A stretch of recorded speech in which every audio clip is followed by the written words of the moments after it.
ఎల్లుండి నంద్యాల జిల్లా డోన్లో సీఎం చంద్రబాబు పర్యటన, రైతులకు పట్టాదారు పాస్ పుస్తకాల పంపిణీ.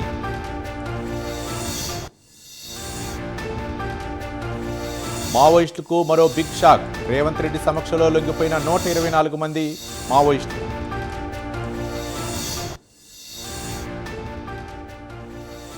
యాక్షన్ ప్లాన్ అంటూ హడావుడి చేస్తున్నారు, రేవంత్ సర్కార్పై మాజీ మంత్రి హరీష్ రావు విమర్శలు.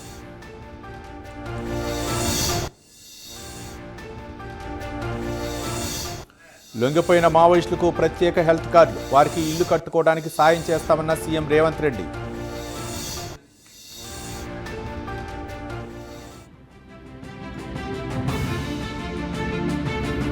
గజ్వేల్ తహసీల్దార్ ఇళ్లలో ఏసీబీ సోదాలు, ఇంటి నుంచి బ్యాగ్ను కిందికి విసిరినట్లు ప్రచారం.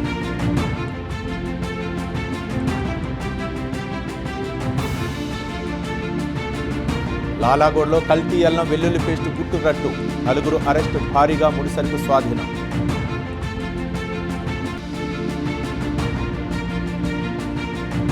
జగన్ను రాజకీయంగా ఎదుర్కోలేక కుట్ర చేస్తున్నారు, కూటమి ప్రభుత్వంపై వైసీపీ నేత సజ్జల ఆగ్రహం.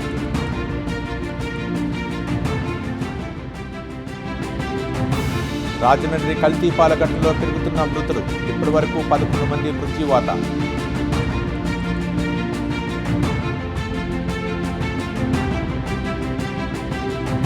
చెన్నారి యాసిడ్ దాడిపై స్పందించిన విద్యాశాఖ అధికారులు, స్కూల్ యాజమాన్యంపై త్వరలోనే చర్యలు తీసుకుంటామని హామీ.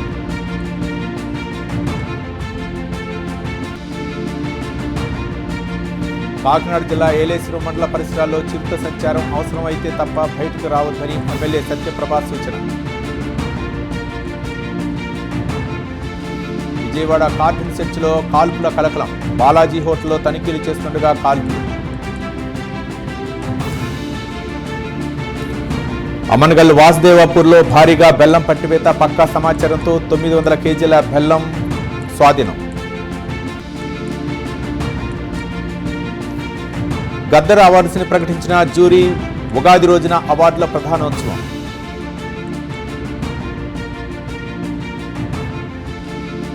నరసరావుపేటలో కృష్ణవేణి డిగ్రీ కాలేజ్ ఆధ్వర్యంలో 2K వాక్, జెండా ఊపి ప్రారంభించిన వన్ టౌన్ సిఐ ఫిరోజ్.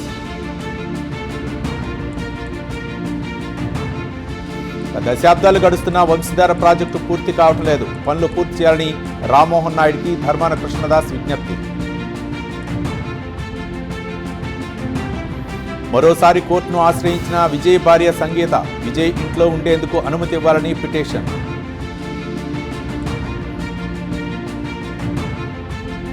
దేశవ్యాప్తంగా మండుతున్న ఎండలు, పలు ఉత్తరాది రాష్ట్రాలకు ఐఎండీ హెచ్చరికలు.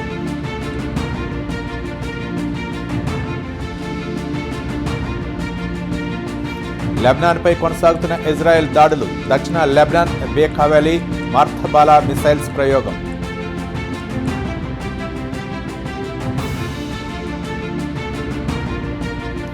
మిడిల్ ఈస్ట్లో ఇరాన్, ఇజ్రాయెల్, అమెరికా పరస్పరం దాడులు, ఇరాన్ అధ్యక్షుడికి రష్యా అధ్యక్షుడు పుతిన్ ఫోన్.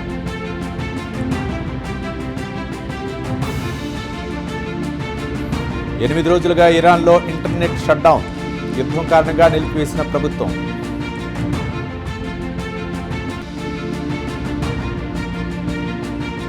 బహ్రెయిన్, ఇరాక్లో మూతపడిన ఎయిర్ స్పేస్, యుద్ధం కారణంగా విమాన రాకపోకలను నిలిపివేస్తున్నట్లు ప్రకటన.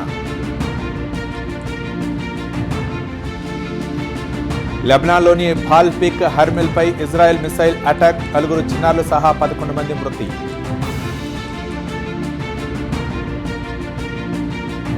నేపాల్లో మొదలైన మరో కొత్త శకం, ప్రధాని కానున్న మాజీ ర్యాపర్ భాలేందర్ షా. దేశవ్యాప్తంగా క్రికెట్ ఫీవర్, టీమిండియా గెలవాలని అభిమానులు పూజలు.